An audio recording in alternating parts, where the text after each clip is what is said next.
Assalamualaikum warahmatullahi wabarakatuh. Salam satu Malaysia, salam Malaysia Madani. Kita kudara pada malam ini untuk membicarakan isu-isu semasa. Yang paling hangat tuan-tuan hari ini adalah bila mana YB Khairi Jamaluddin dipanggil oleh PMX, Perdana Menteri Malaysia ke-10, untuk menghadiri perbincangan berhubung dengan soal hala tuju ekonomi negara. Siapa masuk perangkap siapa ni agaknya ya. Yang pasti saudara, yang pasti saya yakin pertemuan hari ini akan membuahkan mata merah bagi setengah pihak. Yang pasti akan memerah mata saudara tidak lain tidak bukan Tan Sri Mahyudin Yassin. Ini orang confirm tuan-tuan berapi. Bila tengok YB Khairi Jamaluddin duduk semeja bersama dengan Tan Sri Azlan, bekas Chancellor Vice Chancellor UKM, bersama dengan Datuk Johari Abdul Ghani dan beberapa orang yang lain tuan-tuan. Jadi saudara, malam ini saya yakin ramai di antara kita sudah bersiap sedia dengan soalan-soalan. Mana nombor soalan tadi? Sudah ada? Sudah bersiap sedia mana nombor? Sudah bersiap sedia dengan nombor-nombor soalan dan nombor-nombor. Okey. Untuk yang ingin bertanyakan soalan, tuan-tuan boleh ajukan soalan di talian 019 4819495 019-481-9495. Tolong tag nombor ni Okey. Banyak orang bertanya dengan saya ni saudara. Kenapa PMX memanggil YB Khairi Jamaluddin? Tuan-tuan perlu tahu bahawa Datuk Seri Anwar Ibrahim ni dia antara orang yang banyak mendengar pandangan daripada pelbagai pihak. Jadi sebagai orang yang selalu bercakap di corong-corong radio, terutamanya ketika beliau sudah menjadi pengacara ataupun host Hot FM, dah tak jadi menteri ni,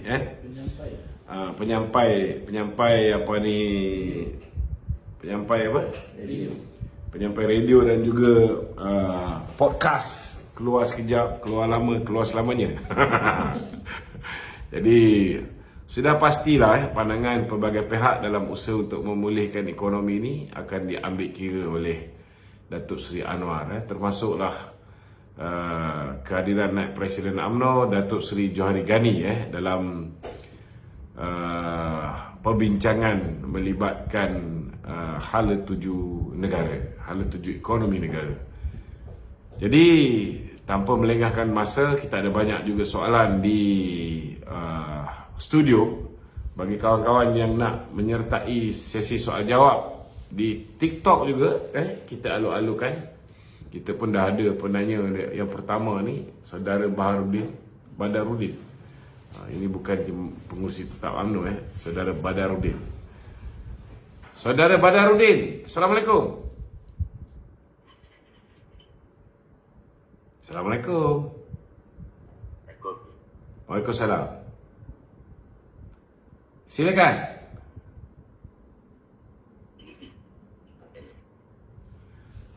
Masih malu-malu agaknya. Okey, Din. Are you okay? Okey, tak okey, kita tinggalkan dulu Saudara Badarudin. Okey, silakan.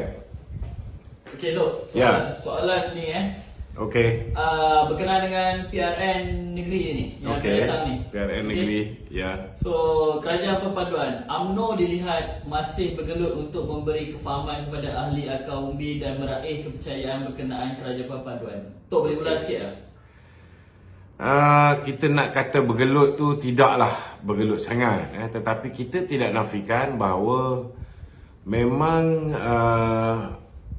ada di kalangan akar umbi kita yang masih lagi sukar menerima realiti bahawa kita terpaksa bekerjasama dengan kerajaan, dengan rakan-rakan Pakatan Harapan dalam kerajaan perpaduan ini. Itu memang kita tak boleh nafikan. Memang ini realiti yang kita sedang hadapi. Dan saya yakin kita sedang cuba mengatasinya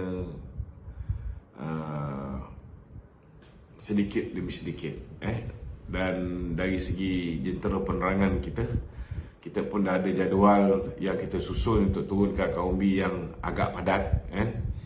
Dan kita pun dah hari ini kita lihat Naib Presiden UMNO yang pertama, Datuk Seri Wan Rosdi telah pun mengadakan majlis penerangan latihan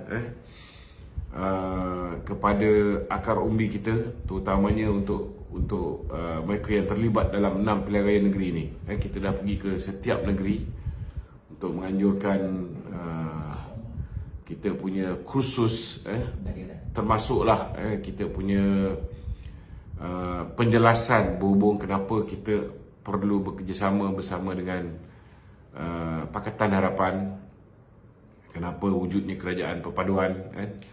Semua naratif-naratif telah sampai ke akar umbi, namun kita tidak nafikan bahawa ada setengah-setengah tu dia boleh terima dengan mudah, ada setengah-setengah tu memakan masa sikit. Kalau orang-orang muda ni, alhamdulillah, setakat ni kita tidak ada banyak halangan untuk mendapat sokongan daripada orang muda. Tetapi kawan-kawan kita yang berusia 50 tahun ke atas, 40 tahun ke atas, yang mana mereka ni pernah hidup zaman, contohnya lah zaman 13 Mei, mereka yang antara yang bak kata orang tu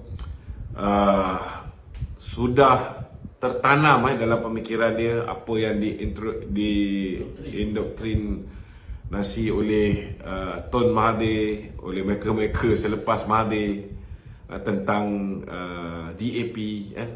So sudah pastilah ianya mengambil masa. Tapi alhamdulillah setakat ni semakin hari semakin baik. Semakin hari semakin baik. Dan saya tak katalah jumlah yang saya rasa sukar untuk diyakinkan ini, saya tak kata kecil. Kalau misalnya 20% yang masih lagi sukar untuk kita yakinkan, ini pun is not a small amount. Dia boleh buat perubahan yang besar dalam keputusan pilihan raya. Dan saya yakin hari ini kita sedang berusaha bersungguh-sungguh memastikan bahawa naratif yang betul dapat kita sampaikan ke akar umbi, dan kita haraplah kita dapat gunakan sehabis baik. Tempoh ada lebih kurang sebulan lebih saja lagi untuk kita yakinkan ahli-ahli kita di akar umbi tentang peri pentingnya semua turun menjayakan pilihan raya negeri ni. Kita tak nak kawan-kawan kita, khususnya pengundi Melayu ni, tidak turun, kerana ianya akan memberikan impak yang besar. Khususnya kalau pengundi-pengundi itu kita dah kenal pasti sebagai pengundi putih, iaitu pengundi yang bersama dengan UMNO. Dan kita juga harap, kalau kita tengok trend pilihan raya yang lepas, kawan-kawan bukan Melayu, khususnya masyarakat Tionghoa, mereka ni kalau pilihan raya negeri dia kurang sikit turun, pilihan raya kecil dia kurang sikit turun.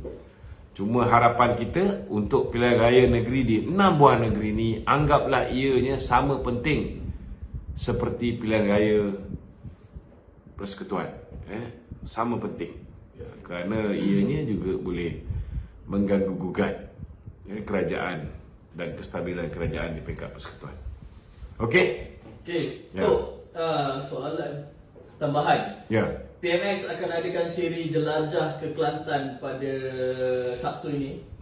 Tok rasa ada gelombang perpaduan ke akan berlaku?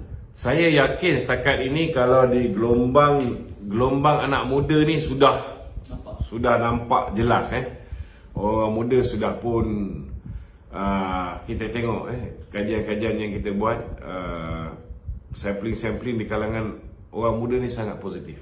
Sangat positif penerimaan terhadap kerajaan perpaduan ni. Dan kita harap bila Datuk Seri Anwar turun ke negeri-negeri nanti, ianya akan memberikan impak yang lebih besar. ia akan memberikan impak yang lebih besar, dan kita harap yang mana berusia 30 tahun ke atas ini pun mereka akan menunjukkan perkembangan yang positif sama. Memang kita tak nafikan daripada bulan 3 hingga ke bulan 6 tu, itu boleh dianggap sebagai our difficult times. Sampai daripada semenjak bulan 3 sampai sekarang ni memang tak berapa okey, kan? Kita harap bulan 6, bulan 7, menjelang bulan 7 nanti keadaan akan lebih baik, dan saya yakin kita akan ada better chances, insyaAllah. Okey? Okay, so Ya. hari ni gerakan parti komponen dalam Perikatan Nasional minta PAS untuk mohon maaf dan menarik balik kenyataan beliau terhadap terhadap yang isu baju jurawat putih ini. Saya nampak orang gerakan tak gerak tak makan pun boleh pakai otak memikirkan tentang kenyataan yang cukup memudaratkan yang dibuat oleh ahli parlimen PAS daripada Kuantan ni. Banyak-banyak soalan yang dia boleh tanya. Dia boleh tanya tentang soal apa ni, ya? Dia boleh tanya banyak-banyak soal berkaitan dengan vaksin, pembelian, perolehan fertilizer, ventilator, kan? Macam-macam yang dia boleh tanya dalam banyak-banyak tu, kan? Dia boleh tanya, kalau dia nak tanya, kalau dia nampak misi saja pun, tanyalah gaji misi yang tak naik-naik ni ke, kan? Itu yang sepatutnya diberikan keutamaan, bukannya baju misi ketat. Kita tu yang menjadi kita hairan. Saya rasa geng-geng gerakan pun boleh membayangkan daripada mana gambar baju misi ketat yang ditonton oleh ahli parlimen daripada Kuantan ni. Kerana mana tempat kita pergilah, tak jumpalah gambar ni misi pakai baju ketat ni. Mungkin dah tiba masanya ahli parlimen Kuantan ni tunjukkan kepada kita contoh misi pakai baju ketat. Sebab daripada Google search yang kita buat, semua menuju ke arah Pornhub, Japan, kan, pornografi. So itulah akibat daripada terlalu banyak tengok barang-barang macam tu kan, kot, yang menyebabkan dia begitu kuning otaknya. Okey? Ni, saya tertarik ada seorang komen ni. Dia kata PM tu maksudnya pengintai nurse. Dia macam-macam boleh jadi PM ni. Pengintai nurse boleh, Perikatan Nasional boleh, penyakau nasional boleh, perompak nasional pun boleh, macam-macam PM ni. Penyakau nasional pun boleh, Dan kita tengok tu, isu baju nurse ni bukan sahaja membabitkan ahli-ahli politik, tapi juga disambut oleh rakyat, netizen termasuk Baby Shima pun boleh fikir. Baby Shima siap keluarkan lagi gambar nurse yang atas-atas tu. Kalaulah Baby Shima pun boleh terfikir, daripada mana datang idea ahli parlimen daripada Kuantan ni, apatah lagi kita. Okey? dia akan memberikan kesan tak? Engkau ni kalau bab nurse ni cukup seronok cerita pasal bab nurse Dia akan memberi kesan tak tu kepada orang kata misi-misi dan jururawat takitan hospital di luar sana, kepada image pada PAS ni? Saya rasa tidaklah. Saya rasa nurse-nurse ni tak terkesan pun dengan apa yang dia orang cakap, yang si PAS cakap ni, sebab memang tak pernah sabar lah. Tak pernah sabar. Saya rasa kawan-kawan nurse saya yang daripada PAS ni, kalau kita tanya dia pun dia mesti marah dengan kenyataan yang dikeluarkan oleh ahli parlimen daripada PAS Kuantan ni. Sangat tak masuk akal. Mana ada nurse dibenarkan pakai baju ketat-ketat ni? Imajinasi dia. Imajinasi dia tu melampau sangat. Cukuplah, kau pun janganlah tanya soalan ni lagi kan. Benda kecil ni tak perlu diperbesar-besarkan lagi. Kita beralih pada tajuk yang lebih penting untuk negara. Tanyalah benda-benda yang lebih besar kan. Okey, Tok. Ya. Soalan ni soalan ramai masih mempersoalkan Datuk Ya. Seri Najib Razak di dalam dua perkara kat sini. Kenapa? Yang pertama, macam mana duit masuk ke dalam akaun peribadi beliau? Okey, itu yang pertama. Dan yang Okey. kedua, kenapa Datuk Seri Najib Razak jawab beliau tidak tahu? Okey. Mungkin Tok ada penjelasan. Kita kena faham setiap kali pilihan raya Datuk Seri Najib kena cari dana untuk 222 kawasan parlimen dan 500 lebih kawasan Dewan Undangan Negeri. Ini tanggungjawab Presiden UMNO dan pengurusi Barisan Nasional. Termasuklah Sarawak pun kita kena carikan juga duit. Itu amalan biasa. Amalan biasa. Okey. Zaman dulu memang duit parti ni kita simpan sepenuhnya di dalam akaun parti. Tetapi ketika berlakunya pembubaran UMNO, UMNO diharamkan pada tahun 1987. Ketika itu aset UMNO dibekukan, duit UMNO dibekukan, dan ROS meletakkan syarat parti yang berjaya, parti baru yang berjaya menarik 70% keahlian ahli UMNO lama tu masuk dalam parti tu, barulah boleh dapat aset dan juga duit UMNO lama. Okay? Jadi zaman tu bil air kita tak mampu bayar sebab bukan sikit tu, so the whole building tu tak bayar duit air apa semua.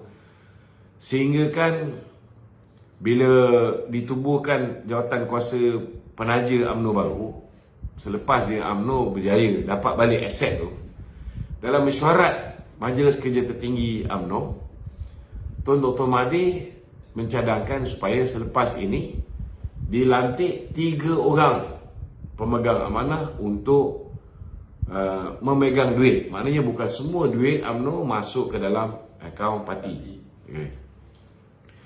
Presiden pegang, bendahari pegang, Susakung pegang. Cuma zaman Mahathir tu, Mahathir ni dia ada stigma lama. Stigma lama dia 1969 duit masuk dalam akaun dia 120,000. Tapi duit ni duit parti bagi. Tapi 120,000 pada ketika itu sudah lebih daripada belanja yang sepatutnya dibelanjakan untuk pilihan raya. Jadi UMNO tak mengakui duit tu duit daripada UMNO. Dan ini menyebabkan Mahathir kena bayar income tax di atas 120,000 yang diberikan oleh parti kepada dia. So Mahathir memang tak simpan duit parti pada ketika itu. Tapi Daim pun sama juga. Dia pun tak simpan duit atas nama dia.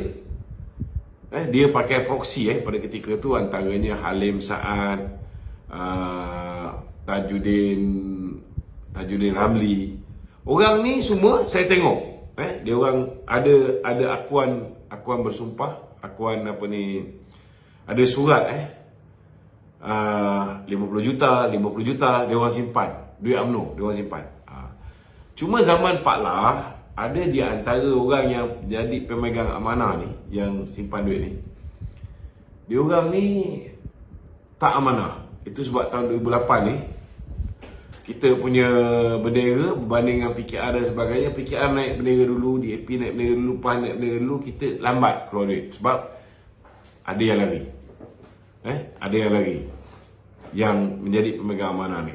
Jadi zaman Datuk Najib, dia kembali kepada keputusan yang dibuat oleh Mahathir, Presiden jadi pemegang amanah, bendahari dan susun. Itu yang dia wujudkan akaun amanah, akaun amanah Presiden. Akaun amanah Presiden ni dipegang oleh Nik Faisal. Jadi contohnya duit CSR yang diberikan oleh syarikat-syarikat swasta dan sebagainya, ada yang masuk dalam akaun Kunan, ada yang masuk dalam akaun Saleh Syed Keruak, bendahari UMNO ketika itu, ada yang masuk dalam akaun Datuk Seri Najib Tun Razak. Okey. Sepatutnya Nik Faisal dia tahu kalau betul lah duit ini duit daripada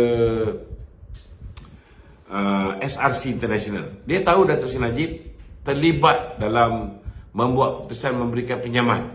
Sepatutnya dia tak boleh masukkan duit itu ke dalam akaun ini. Dia lebih tahu, sebagai CEO dia lebih tahu. Tetapi dalam pertuduhan dan dalam bukti baru bercanggah. Dalam pertuduhan mengatakan duit ini duit daripada SRC International yang dipinjam daripada Coop. Tetapi berdasarkan bukti baru yang diperolehi oleh Peguam Dato' Seri Najib, duit ini adalah duit yang Putra Perdana Development pinjam daripada Maybank, yang mana Hakim Nazlan tahu tentang pinjaman itu sebab dia Head of Corporate and Legal Affairs Maybank pada ketika itu. Jadi kenapa masuk dalam akaun peribadi? Sebabnya Dato' Najib itu bukan akaun peribadi macam kita simpan duit dalam bank. Tidak. Dato' Seri Najib sebagai Presiden UMNO, dia ada akaun amanah yang dia jaga. Tapi bukan dia jaga. Nik Faisal yang jaga. Duit masuk ke dalam akaun tu. Bila perlu dibuat bayaran, contohnya untuk banner masjid, surau, anak yatim, orang asli dan sebagainya, Nik Faisal akan sediakan cek, Dato' Seri Najib sign saja. So Dato' Seri Najib tak akan tahu tentang transaksi ni. Bukti dia ialah ada satu ketika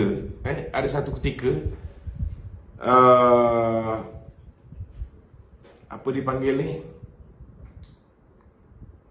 bank statement ini telah tersilap dihantar. Sebenarnya bukan silap lah, memang patut sebagai tuan punya akaun, memang patut Dato' Seri Najib diberikan statement. So bila sampai statement tu kepada Dato' Seri Najib, Dato' Seri Najib query, ini akaun apa pula ni?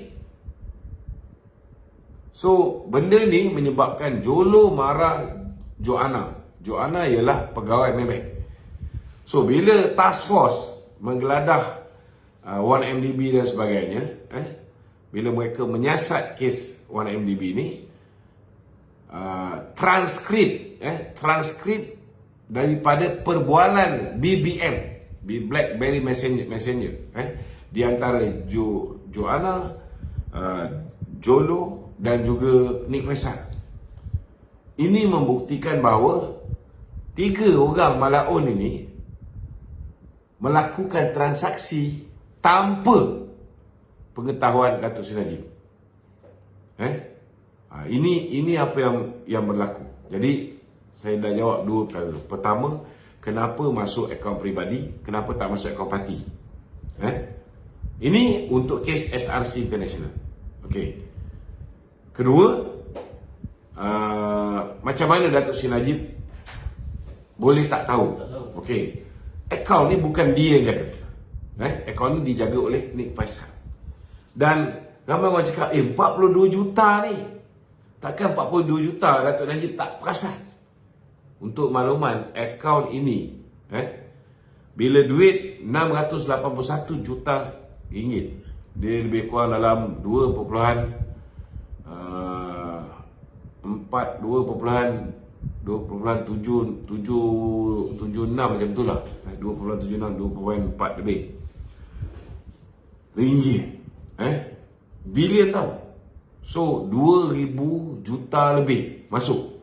So bila akaun tu duit masuk secara berperingkat, sebab bila nak masuk duit ni, bila dapat surat daripada kerabat diraja Saudi, dapat surat daripada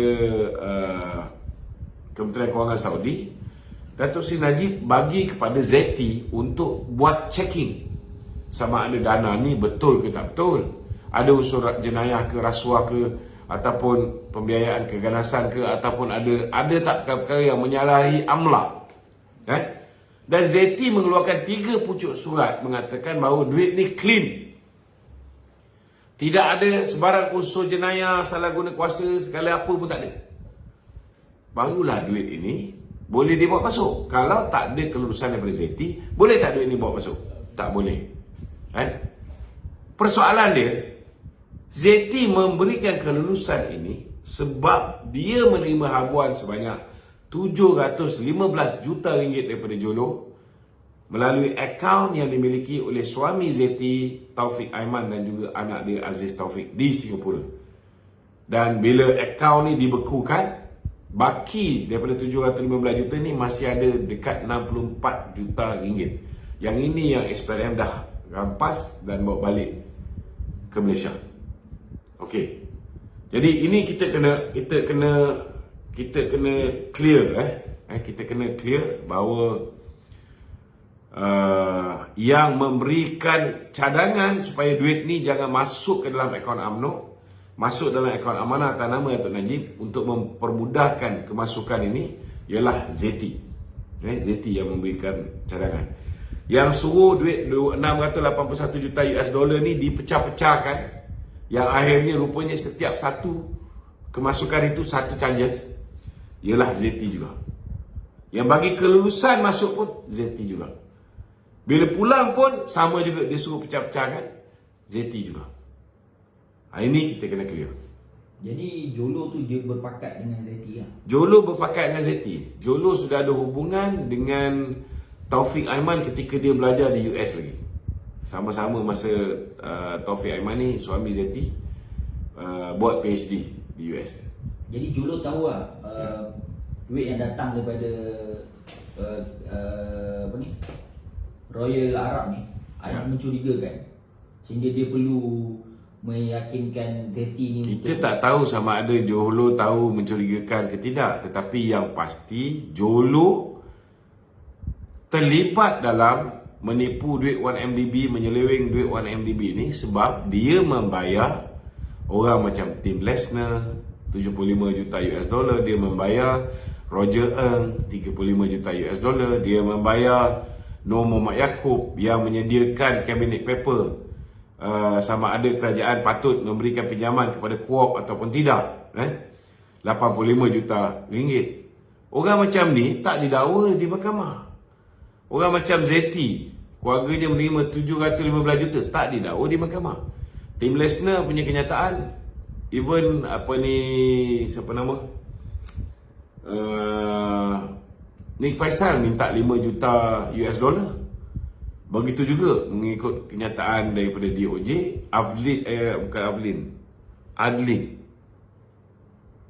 Adlin arwah yang jatuh helikopter sekali dengan Datuk Seri Jamaluddin Jajis, dia juga terlibat. Ini orang dah meninggal, kita malah nak cerita lah. Tetapi yang belum meninggal kenapa sehingga hari ini orang macam Jolo yang menerima 1.2 bilion US dollar, ZT 715 juta ringgit, Nur Muhammad Yaakob 85 juta ringgit, kenapa mereka-mereka ni tidak dihadapkan ke muka pengadilan? Itu yang orang nampak kes Datuk Seri Najib ni seolah-olah Datuk Seri Najib tak anyaya. The main culprit yang merancang penyelewengan ni tidak dihadapkan ke muka pengadilan. Datuk Seri Najib, saya ambil contoh lah. Contohnya, kalau katalah saya seorang pegawai kerajaan, you minta projek dengan saya, saya bagi bantuan, saya luluskan, okey. You nak bagi saya, you tak bagi saya direct. You segan you minta dengan pegawai khas saya. Apa nombor akaun Dato' Lokman ni? Betul tak? So dia pun bagi nombor akaun, you bank in kepada saya. Salah tak? Boleh tak saya didakwa di mahkamah?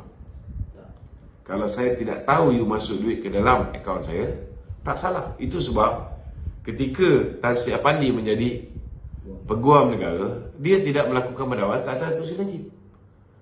Sebab duit yang masuk tu beratus juta, berbilion. So macam mana Datuk Seri Najib nak bezakan yang mana satu, yang bukan dia yang manage? Yang manage ialah Nick Faisal. Kerja dia sebagai Perdana Menteri, dia suruh bank negara untuk cek duit ni ada tak sumber haram ke apa semua. Datuk Najib tak tahu menahu bahawa duit ini asalnya datang daripada duit yang 1MDB labur untuk buat cari gali minyak di Turkmenistan dan Argentina bersama dengan Petro Saudi. Dia tidak tahu. Ini kita kena faham. Itu sebab kita di peringkat UMNO ni, mungkin kawan-kawan PH tak faham kenapa kita rasa benda ni tidak ada. Kita rasa benda ni tidak ada kerana kita tahu hubungan Zeti Akhtar Aziz dengan Tun Mahathir. Kita tahu hubungan di antara siapa nama, Jolo. Bapa dia merupakan kroni Tun Dr. Mahathir. Tak mustahil bahawa penglibatan Jolo juga diumpan oleh Tun Dr. Mahathir yang nak menjatuhkan Datuk Seri Najib. Kalau Tun Mahathir boleh lakukan konspirasi politik untuk menjatuhkan Datuk Seri Anwar Ibrahim, kawan-kawan Pakatan Harapan boleh percaya, takkan the same culprit, the same coup tidak berupaya untuk membuat benda yang sama ke atas Datuk Seri Najib. Itu yang kita kena faham. Okey? Okay, Dok. Alright. Pasal dana politik ni, satu, apa peranan UMNO dalam kerajaan perpaduan nak dakwa balik orang-orang yang Datuk kata yang sepatutnya didakwa ni? Dia macam ni lah. Kita kena faham konsep separation of power. Kita kena faham konsep separation of power. Eksekutif tak boleh campur tentang soal legislatif dan judiciary. Tak boleh. Kita boleh merungut lah. Kita boleh merungut. Macam saya mengharapkan dapat peguam negara baru yang boleh memastikan orang yang bersalah mesti didakwa. Itu harapan saya sebagai rakyat Malaysia. Betul tak? Itu hak saya lah nak mengharap. Sama ada peguam negara nak dakwa tak dakwa, itu hak peguam negara. Pegawai negara pun dia ada di bawah perkara 145 Perlembagaan Persekutuan. Dia ada hak sama ada untuk mendakwa atau tidak mendakwa. Dia juga ada hak untuk menggugurkan pertuduhan kepada mana-mana individu ataupun tidak. Dan dia juga ada kuasa, jangan lupa. Dia boleh dakwa mana-mana sultan dan juga raja-raja Melayu, termasuk yang di Pertuan Agong di Mahkamah Khas. Besar kuasa peguam negara ni. Ini kita kena faham. Jadi Datuk Seri Anwar, dia dah pernah melalui zaman kita kalah saja. Apa yang Mahathir buat? Mahathir tukar peguam negara. Last kali apa jadi? Kerajaan kena bayar 3.7 juta ringgit kepada Tan Sri Pandi kerana memecat dia, menggugurkan dia daripada kerusi peguam negara tidak mengikut prosedur undang-undang. 3.7 juta, buta macam tu. Takkan Anwar Ibrahim nak buat mistake yang sama? Betul tak? Sama juga dengan Chief Justice. Zaman tu ketika kita kalah, Tun Raus menjadi Chief Justice. Kita lihat apa yang dibuat, desakan terhadap Tun Raus untuk melepaskan jawatan, menyebabkan kita gunakan sehabis baik isu tu. Kemudian kita hentam Tun Mahathir bila dia melantik Richard Malanjun. Ditambah parahnya pula, lepas saja pilihan raya, Richard Malanjun dilantik sebagai Berjaya Land punya chairman. Kemudian naik sepentas pula atas pentas dengan pemimpin DAP ketika itu di negeri Sabah. So Datuk Seri Anwar sudah pasti akan elakkan daripada benda-benda yang macam ni berlaku. Sama juga, kenapa Datuk Seri Anwar mengekalkan Tan Sri Azhar Baki? Takkan nak ambil orang macam Latifah Koya, ahli jawatankuasa PKR pusat, untuk menjadi pengurusi Suruhanjaya ataupun ketua Suruhanjaya SPRM? Dia akan repeat the same mistake yang dibuat oleh Tun Dr. Mahathir. So Datuk Seri Anwar sebenarnya dia belajar melalui kesilapan Tun Dr. Mahathir. So tak mustahil juga hari ni bila dia panggil KJ, dia panggil orang yang contoh macam Juali Ghani, antara orang yang banyak mengkritik kerajaan. Kalau dia tak kritik secara peribadi pun, kita tengok media-media yang dia kuasai, FMT, Utusan Malaysia, Media Prima, TV3 dan sebagainya, semua memberikan komen-komen yang negatif terhadap kerajaan. So itu sendiri pun menampakkan bahawa mesti ada sebab kenapa Datuk Seri Anwar ni cuba nak engage dengan orang yang tidak bersama dengan kita. Ini kita kena serahkan kepada kebijaksanaan dia. Okey? Okey, Dok. Ini antara benda yang saya pernah dengar lah. Jadi saya nak malam ni saya nak tanya Datuk untuk dapatkan kepastian. Ya. Saya pernah dengar yang antara sebab Tun Dr. Mahathir marah sangat ke Datuk Seri Najib ni. Ya. Saya dengar sebelum ni UMNO banyak diberi dana oleh kroni-kroni Tun Dr. Mahathir. Dan antara sebab Tun Dr. Mahathir marah sangat ke Najib ni, sebab Datuk Seri Najib cuba mencari satu dana yang tiada kena-mengena Betul Dr. Mahathir? Ya, ini betul. Contohnya dulu pilihan raya, saya nak beritahu lah, biasanya BN dia akan belanja dekat 2.2 bilion untuk satu-satu pilihan raya. It's not a small amount. Dia akan belanja banyak macam tu. Tapi PN belanja lebih daripada tu lah. So, biasanya yang menyumbang untuk pilihan raya ni toke-toke. Zaman Mahathir, Tan Sri Arumugam, Tan Sri Ananda Krishnan, Syed Muhtar Bukhari, siapa lagi, Vincent Tan, Tan Sri Francis Yeo, Lim Gotong. Ini semua orang yang menyumbang kepada dana pilihan raya. Cuma zaman Datuk Najib, dia tak nak terikat dengan tycoon-tycoon, dengan toke-toke. Kita tak nafikan ada juga syarikat korporat yang membantu kita. Tetapi kena ingat, kalau kita ambil duit daripada tokoh-tokoh korporat ini, maka selepas pilihan raya, bila dia orang datang bawa proposal dan sebagainya, boleh tak kita kata no? Tak boleh. Jadi dalam arti kata lain, kita akan terikat dengan mereka ni. Scheme of things. Bukanlah scheme of things, itu lain. Scheme of things itu Muhyiddin beli ni. Kita akan terhutang budi, betul tak? Sama juga, kita juga boleh ambil daripada Amerika contohnya. Datuk Najib pergi main golf sebelum pilihan raya bersama dengan Obama. Time-time dia tengah putting tu, dia kata, Obama kasi aku pakai 2 bilion. Betul tak? Agak-agak Obama bagi tak? Bagi. Kan? Tetapi apa jadi kalau kita ambil duit daripada Amerika? Kita akan terhutang budi. Kita akan jadi macam satu ketika dahulu, macam Filipin. Filipin sebelum kedatangan Duterte, mereka banyak meminjam dengan Amerika. Last kali Amerika kata jom kita serang Iraq, mereka terpaksa hantar tentera untuk membantu Amerika menyerang Iraq. So kita tak nak jadi terikat dengan negara-negara asing ni. Jadi untuk Saudi ni dia special sikit. Saudi ni dia tidak mengharapkan sebarang balasan. Dia bagi kita 2 sebab. Pertama sekali, dia mengharapkan kita untuk bersaing dengan duit Amerika. Kena tahu 2011 ketika itu berlakunya peristiwa revolusi di dataran Tahrir di Mesir, Arab Spring. Kemudian berlakunya kejatuhan kerajaan Muammar Gaddafi di Libya. Tunisia, presiden dia lari. So apa ni, Saudi tak nak negara moden yang moderate macam Malaysia ni tumbang. So dia bagi duit ini supaya Datuk Seri Najib dapat mempertahankan kerajaan kita lawan duit-duit Amerika yang masuk. Memang duit Amerika masuk. Itu yang NED bagi bantuan melalui bersih dan sebagainya. Memang duit Amerika ada masuk. Dan termasuklah duit kau punya tu Korek Adena duit Yayasan Kristian daripada Jerman kan.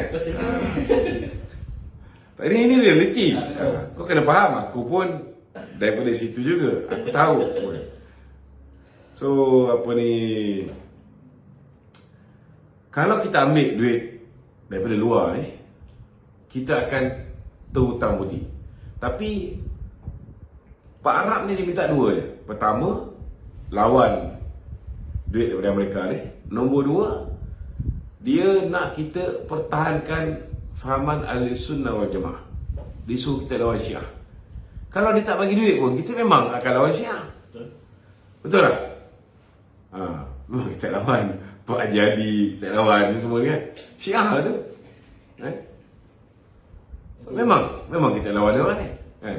Tak tahulah Haji Hadi pakai batu Karbala ke tidak, tapi aku tengok gambar dia tu bersama dengan pemimpin-pemimpin dan gaya kepimpinan ulama dia orang ni zaman-zaman Ayatullah Khomeini kan. Revolusi Iran dan sebagainya. So kita tak pelik lah. Dia kan duta Timur Tengah. Dia kan duta Timur Tengah. Itu sebab dia orang tak boleh masuk Saudi Arabia. Kan? Timur yang belah-belah Iran je. Belah Saudi tak boleh masuk. Kan? Saudi dia bersama dengan Malaysia ketika itu. So itulah yang paling duit yang kata orang tu paling selamat untuk kita ambil. Itu punca dia. Okey tu apa sebab sebenarnya Arab Saudi mengenakan sekatan terhadap Presiden PAS untuk memasuki Arab Saudi? Ini saya punya Personal. apa ni kata orang tu, Personal view. my personal view. Pertama sekali mereka kecewa bila yalah nampak gayanya macam Presiden PAS ni lebih memihak kepada sebelah Iran. Itu antara benda-benda yang menyebabkan mereka nampak macam Presiden PAS ni bukan macam Ahli Sunnah wal Jamaah lah, senang cerita kan? Lebih mirip kepada sebelah sana. So itu bacaan saya lah. Mungkin saya silap, tapi Haji Hadi kena clear lah. Dia kena jawab kenapa dia menjadi duta Timur Tengah tapi sekali pun dia tak pernah pergi ke Saudi Arabia. Dia kena jawab benda tu. Kita nak tahu juga. Kalau macam Mahathir, kita faham kenapa Saudi marah dengan Mahathir. Pertama sekali bila dia batalkan King Salman Center of Peace. Ini duit Saudi bagi untuk banner dipanggil Institut Keamanan King Salman. Dia batalkan benda tu. Kemudian tentera kita di Saudi ditarik balik. Kan? Kita fahamlah kenapa Saudi marah dengan Mahathir ni. Tetapi yang saya nampak lebih kepada hubungan di antara Jadi dengan pemimpin-pemimpin Syiah. Itu yang menyebabkan dia ada masalah dengan Saudi. Okey Dok, berbalik kepada dana parti ni. Apa implikasi terhadap parti-parti di dalam Malaysia ni kalau diperkenalkan akta dana politik ni? Bagi saya tak ada masalah kalau diperkenalkan akta dana politik ni. Cuma daripada dulu lagi, pada tahun 2012, NKRA Rasuah sudah pun mencadangkan supaya setiap dana politik itu perlu declare, diisytihar. Ini NKRA Rasuah. Tapi masa tu hanya Datuk Seri Najib dan Tan Sri Muhyiddin bersetuju. Yang lain tak setuju. Sebab yang lain risau kalau declare, kan? Yalah, kalau kita ni pembangkang, kan? Kalau kita declare daripada mana sumber pendapatan kita, syarikat-syarikat yang sponsor kita takkan berani sponsor kita lagi. Kerana setiap donation tu perlu di-declare. Betul tak? So you are supporting the opposition of certain countries. Kan? Siapa berani nak declare? Kan? Lebih-lebih lagi kalau ada opposition tu mendapat dana asing, lagilah ada orang tak nak declare. Solat judi. Sama juga. Kalau terpaksa declare, Perikatan Nasional pun kena declare, dia mendapat juga imbuhan akibat daripada menaikkan jumlah cabutan istimewa daripada 8 kali kepada 22 kali. PAS pun dapat. Di mana PAS nak letak kemaluannya? Sebelum ni duk cerita pasal hudud rang undang-undang 355, last kali duit judi pun dia sapu. Lepas tu boleh buat majlis angkat sumpah, wallahi saya undi PAS. Okey. Tok, ni ada soalan lagi satu berkenaan Datuk Seri Najib Razak. Saya punya TikTok ni kena shadow ban, tak settle lagi. Okay. Uncle Albert, ya. Jika Datuk Seri Najib Razak dibebaskan, adakah ianya akan menjadi senjata kepada PM kerana Kerajaan Perpaduan dilihat mempertahankan kleptokrasi? Dia macam ni lah. Boleh dengar kan? Ya, boleh Uncle, silakan. Okey, saya ada satu soalan. Ya, silakan. Dan satu cadangan. Okey. Soalan dulu lah. Okey, silakan Uncle. Soalan saya, parti gabungan perpaduan ni ada 19 parti. There are 19 parti in gabungan perpaduan. Okey, betul. Gabungan perpaduan lah. Betul. Yang saya nak tanya ialah, kenapakah UMNO dan DAP sahaja yang menjadi main actor yang jadi victimize, walaupun ni memang target ni dua saja. Sedangkan kalau you gabung dua ni, they only got 70 seats. It's not enough to form the government. Yeah. So I just want to ask lah, Yeah. why? Why the Walaun is attacking UMNO UMNO and DAP? Ya, okey. These two. Okey. Why? Uncle, saya jawab Uncle Yeah, please. Sebenarnya Walaun ini menjadi kuda tunggangan gerakan Uncle. Sebab DAP tak bertanding di kursi yang PAS bertanding Uncle. Okay. DAP tak bertanding di kursi yang PAS bertanding. Dan UMNO pun tak bertanding di kursi yang DAP bertanding. Betul tak? Jadi sebenarnya hari ini kita duk fikir UMNO hari ini seolah-olah digambarkan membantu DAP. Sebenarnya hakikat dan realiti dia hari ini DAP tanpa bantuan UMNO pun dia tetap akan menang di kursi-kursi bukan Melayu yang dia tandingi. Tanpa bantuan UMNO pun mereka boleh menang. Tetapi hari ini kenapa PAS masih attack DAP? Sebab dia mengharapkan dia boleh pecahkan masyarakat bukan Melayu ni supaya sebahagian daripada kursi-kursi yang DAP tanding itu dia mengharapkan boleh dapat dimenangi oleh kawan-kawan gerakan. Jadi bila dia nak bentuk kerajaan Uncle dia tahu bahawa kalau dia hanya bergantung kepada Malay votes hanya kursi-kursi yang bersatu dan juga PAS tandingi saja yang dia boleh menang. Kursi-kursi di kawasan yang mendapat yang ada jumlah pengundi Melayu yang tinggi saja dia boleh menang.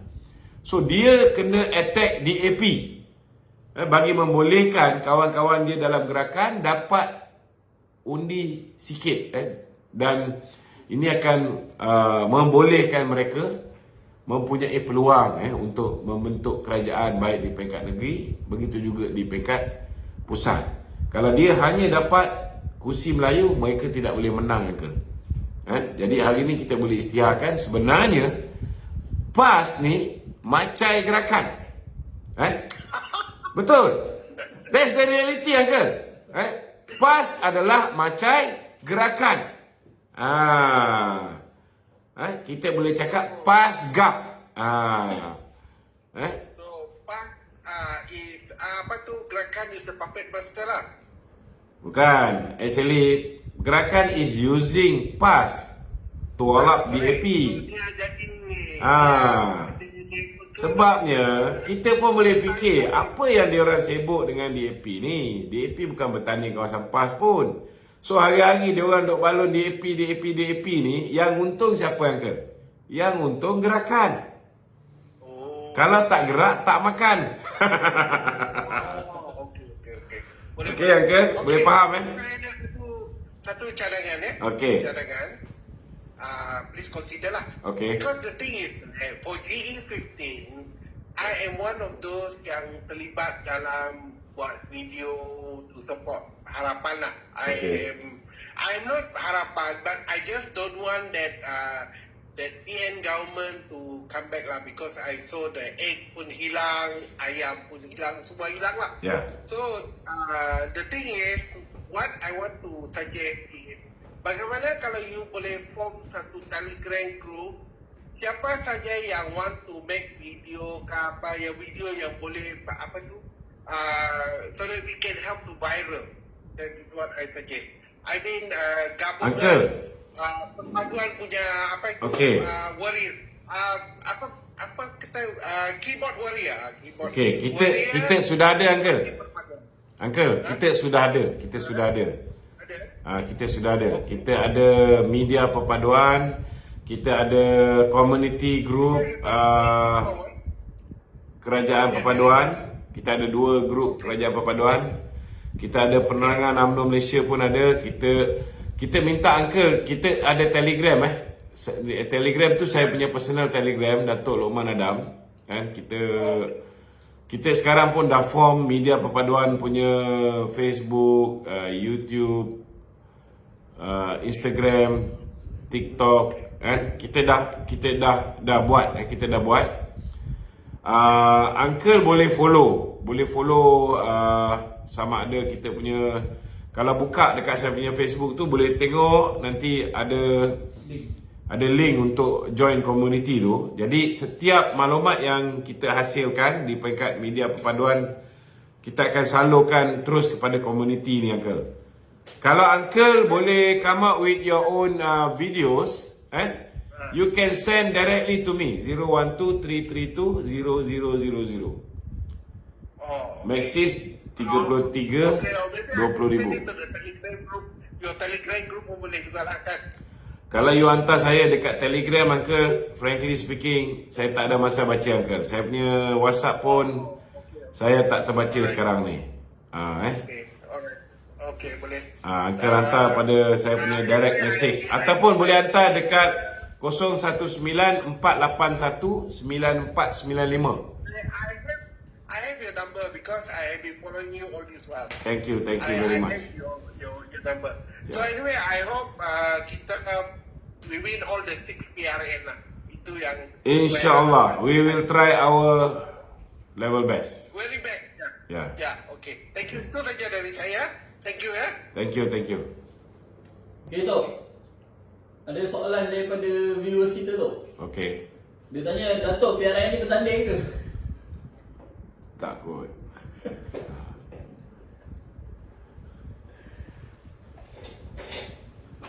Kita federal material, bukan apa ni negeri punya material. Kalau saya nak bertanding negeri, mungkin saya bertanding kat Johor lah.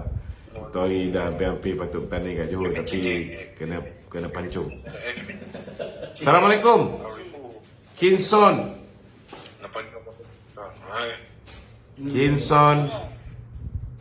Assalamualaikum.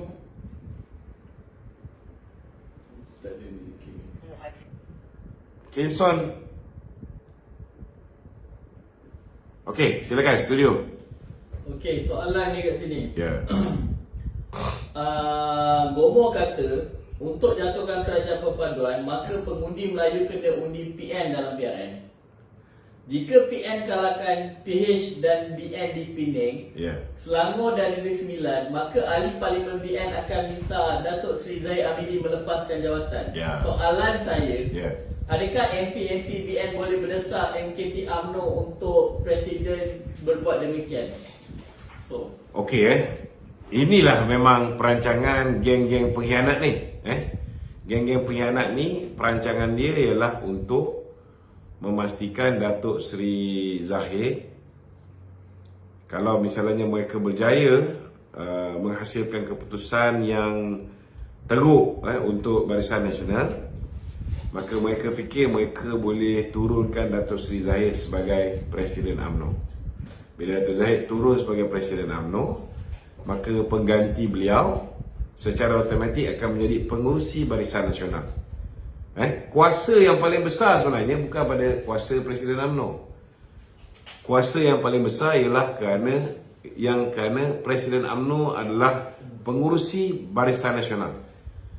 Sebab apa saya kata kuasa itu paling besar? Kerana setiap calon pilihan raya telah pun memberikan mandat kepada pengurusi Barisan Nasional untuk membuat keputusan daripada selepas pilihan raya umum ke-15 sehingga ke pilihan raya umum ke-16.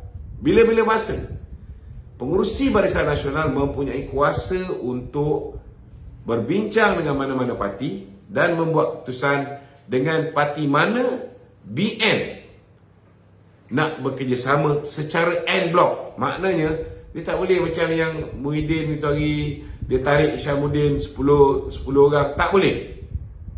Pengurusi Barisan Nasional boleh sign bagi pihak kesemua 30 orang ahli parlimen BN.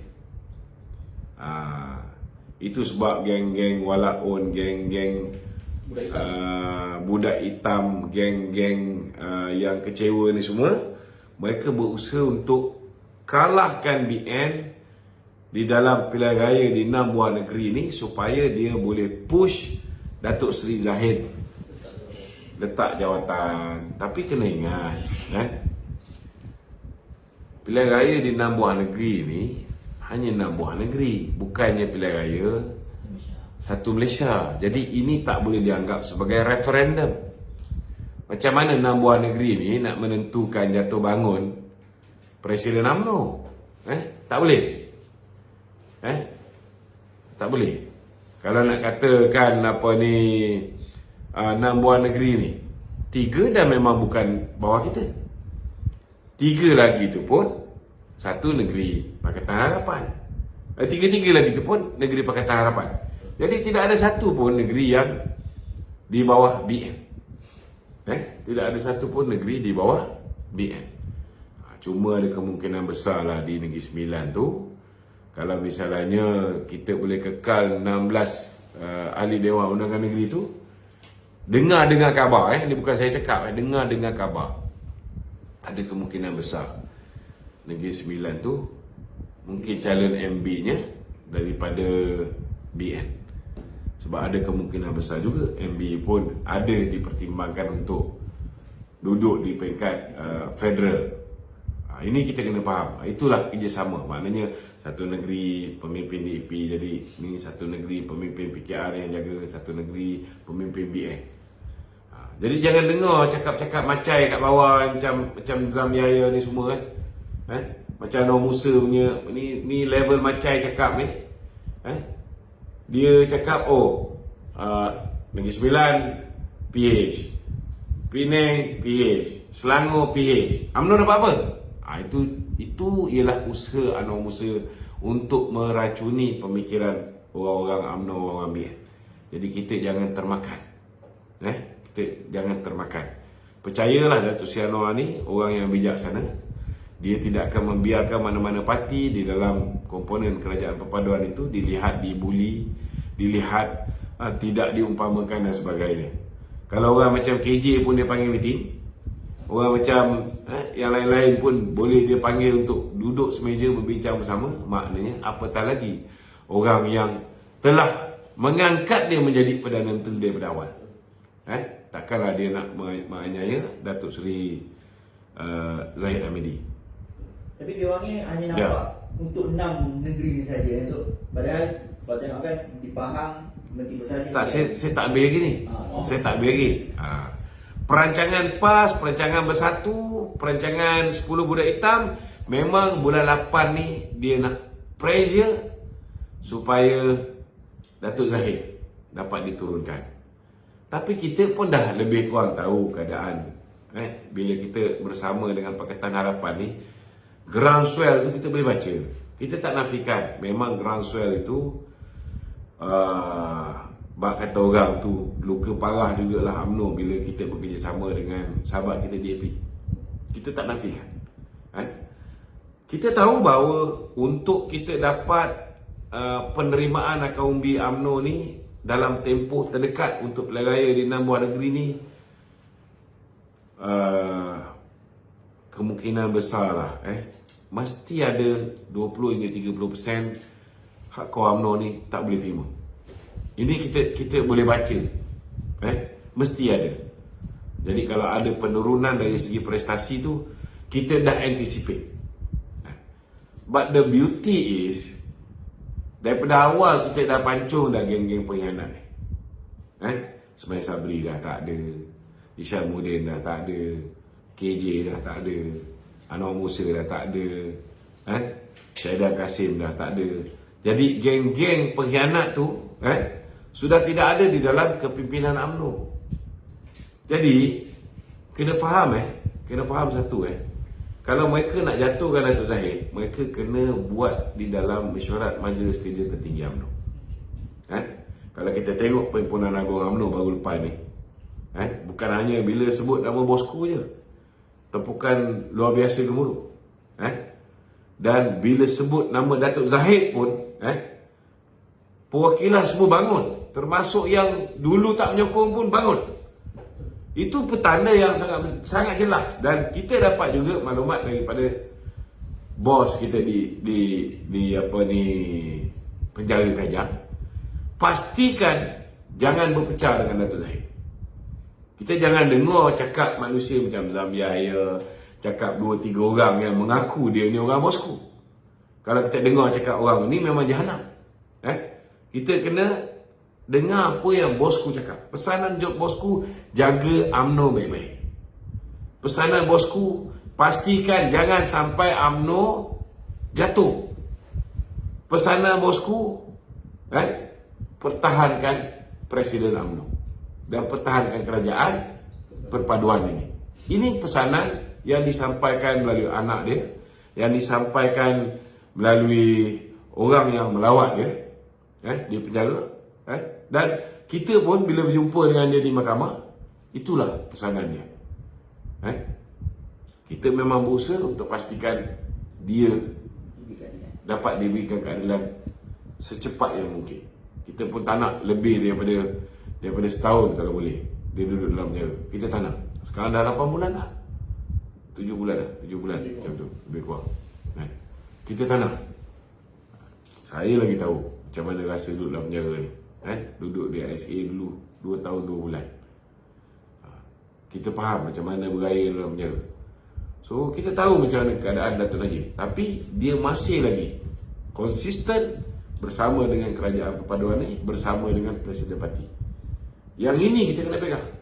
Kalau kita pegang orang macam Anwar Musa, orang macam Khairi Jamaluddin, dah tentu dia tiba-tiba pula dia ni simpati pula lebih kepada Datuk Najib. Takkanlah kita tak boleh fikir dulu siapa yang sebat Datuk Najib ni. Dulu siapa yang ugut Datuk Najib kalau tak letak jawatan pukul 11 pagi, pukul 2 petang dia nak buat press conference. Kita tahu siapa. Orang ni pula tiba-tiba hari ni nak konon-kononnya simpati dengan Datuk Najib.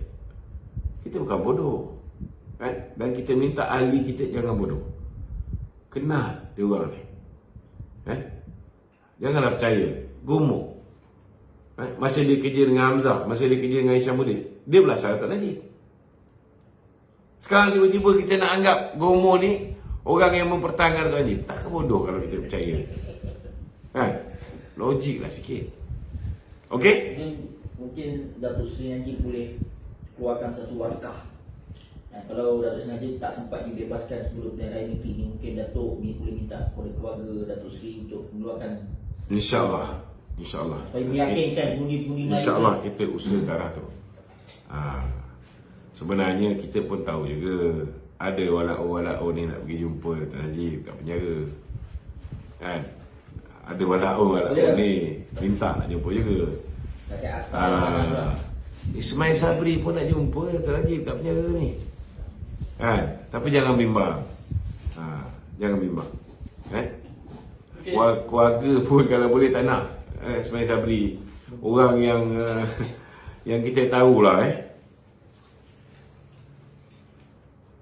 Keluarga pun kalau boleh tak nak tengok muka Ismail Sabri ni pergi jumpa ni. Susulan sikit tu pasal Presiden. Kita nampak, Akak Umi nampak lah Presiden ni macam mengkhianati parti. Padahal Presiden ni adalah orang yang menjaga parti, dia parti man. Tapi bila dia buat keputusan sebegini, dia Akak Umi ni nampak dia mengkhianati parti. Pandangan tu macam mana? Atas dasar apa orang kata dia kena parti? Sebab dia menyingkirkan beberapa orang hitam ni. Orang ni dah buat salah daripada selepas pilihan raya umum tahun 2018, menghasut orang kita, mempengaruhi orang kita untuk join bersatu 16 orang di parlimen. Orang ni menyebabkan seluruh UMNO Negeri Sabah lumpuh dengan kemasukan beramai-ramai. Anytime saya boleh panggil Yaakob Han, Datuk Yaakubah Han. Datuk Yaakubah Han. Dia boleh cerita. Dia ni orang kuat Datuk Seri Isyamuddin dulu. Dia boleh cerita macam mana bila dia tanya dengan Datuk Seri Isyamuddin, Isyamuddin kata follow the flow, suruh ikut. Keluar parti, tinggalkan UMNO. Dia tak keluar. Dia hampir-hampir nak keluar. Dia janji dengan Syabuddin Jaya, dia nak keluar. Kita boleh panggil Datuk Zahidah. Datuk Zahidah pun antara saksi. Kita boleh panggil.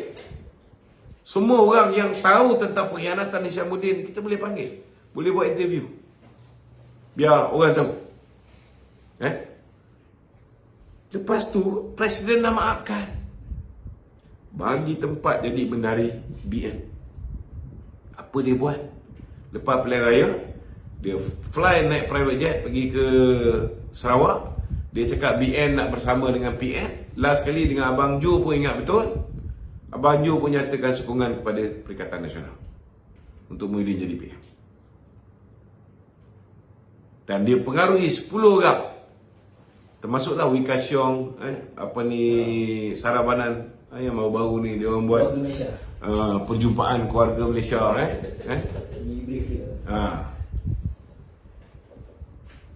So kena faham tau. Kita tak terkejut lah, kita dah lama tahu benda ni semua. Aku duk kira tu je lah. Sarabanan 100 juta, Wika Siong 100 juta, Ismail Sabri 100 juta, Hishamuddin 100 juta, Hasni 100 juta. Dah ada 500 juta duit UMNO. Kurang tapak tangan Stadium Merdeka kita tandakan kalau dia orang nak tinggalkan BN. Silakan. Tak ada salah. Kita pun dah tahu pengkhianatan dia orang ni. Dah lama tahu. Cuma kita harap menjadi kenyataan. Itu je kita harap. Dia jangan ingat dia buat propa tu, kita rasa gelabah panik. No. That's very wrong. Dalam doa kita kalau boleh belum sempat lagi lah nak berdoa ke arah tu. Ya Allah ya Tuhan, kau segerakanlah Hishamuddin terusin, Khairi Jamaluddin, Ismail Sabri, Wika Siong, Sarabanan, siapa lagi? Hasni Muhammad, untuk meninggalkan Barisan Nasional dan menyertai Perikatan Nasional. Amin. Belum sempat lah kita nak doa macam tu kan.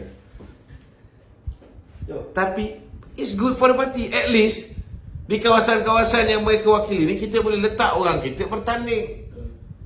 Belum tentu kalah.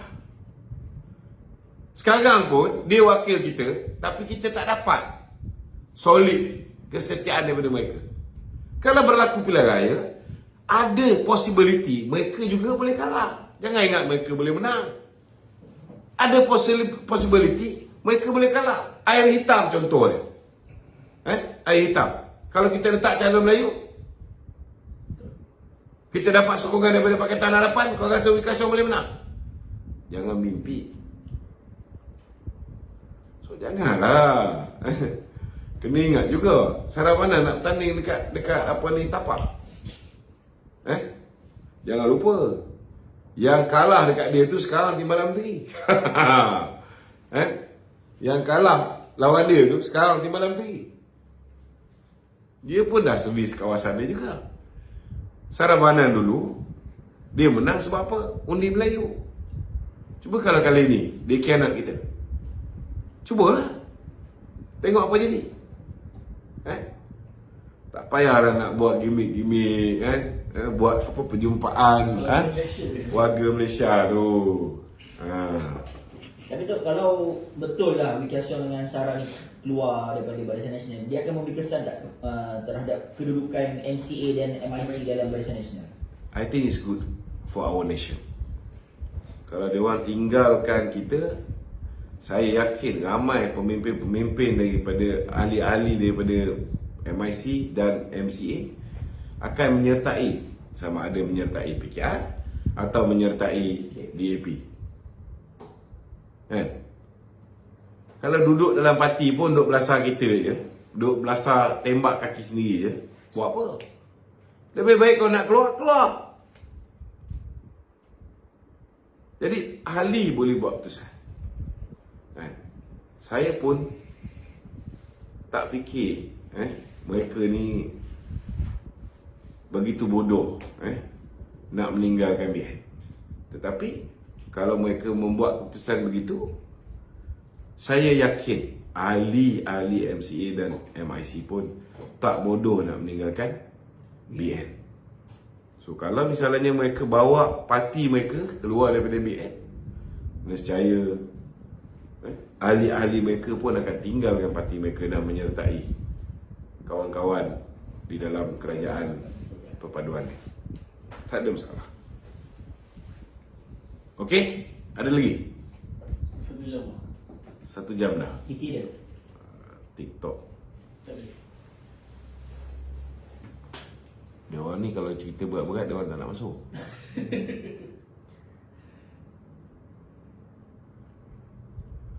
Okey, ada lagi? Haikal Hakimi. Silakan Haikal. Haikal. Assalamualaikum Haikal. Ya Haikal. Oh, dia hilang. Okey, soalan studio lagi? Soalan studio ni ada satu lah last lah. Okey. Salam Datuk. Adakah benar Hisham dah mula plan rancangan dengan Azmin Ali semasa PH 22 bulan?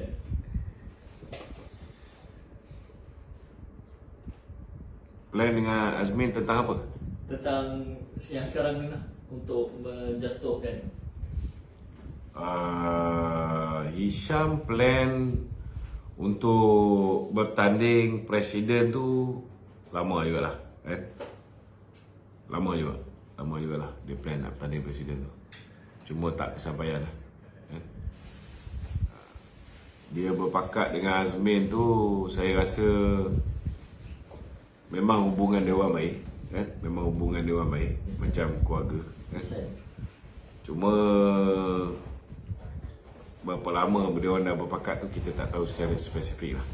Tetapi Hisham memang daripada kita kalah 2018, dia membantu Tun Dr. Mahathir. Bila dia bantu Tun Dr. Mahathir, hubungan dia dengan Azmin secara automatik rapat lah.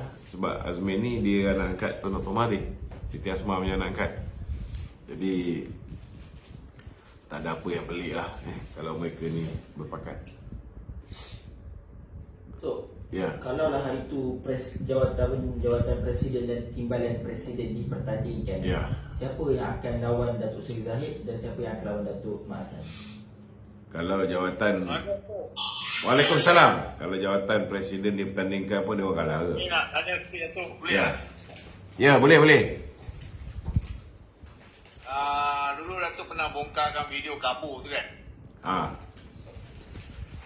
Kenapa dah jadi dalam kerajaan ni tak bongkar balik dan teruskan siasatan tu? Kita ada bongkar benda tu, tetapi macam saya cakap lah, kita tak boleh campur urusan Jabatan Pegawai Negara. Itu hak Jabatan Pegawai Negara, sama ada dia nak dakwa ataupun tidak.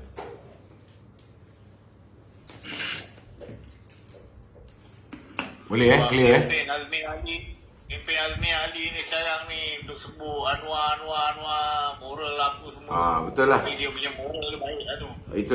Itulah masalah dia. Kita pun duk harap supaya kes Azmin ni dapat dibuka balik, kes Muhyiddin, kes Daim, kes Mahathir sepatutnya dah laju lah, kan.